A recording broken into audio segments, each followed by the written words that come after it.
গুলি করি মরে একটা, বাকিটি যায় না স্যার। যেটা আহত হয় খালি সেটাই পড়া যায়, বাকিটি যায় না, দাঁড়ায়া থাকে। কোটা আন্দোলনরত শিক্ষার্থীদের নিয়ে ঠিক এইভাবেই মন্তব্য করছিলেন পুলিশের এক কমিশনার। এই সাবেক স্বরাষ্ট্রমন্ত্রীকে দেখাচ্ছিলেন কিভাবে তারা নৃশংসভাবে ছাত্রদের বুকে গুলি চালাচ্ছিল। সেটা খুবই আনন্দের সহিত বলতে হয় দেখাচ্ছিলেন এবং বর্ণনা করছিলেন যে এভাবে আমরা মারতেছিলাম, কিন্তু একটা মরে একটা পয়রা যায়, বাকিটি যায় না স্যার।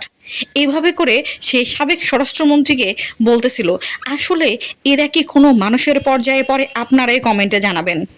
কোনো এটা অমানুষ ছাড়া আর কিচ্ছু না। কোনো পশুর সাথেও এদেরকে তুলনা দেওয়া যায় না, কারণ পশুর মধ্যেও কিন্তু মানবিকতা বোধ যেটা, মায়া মমতা যেটা, সেটা আছে। আর এগুলার কি বলে গালি দিবেন আপনারা দেন, আমার আসলে কোনো ভাষা নাই এদেরকে গালি দেওয়ার।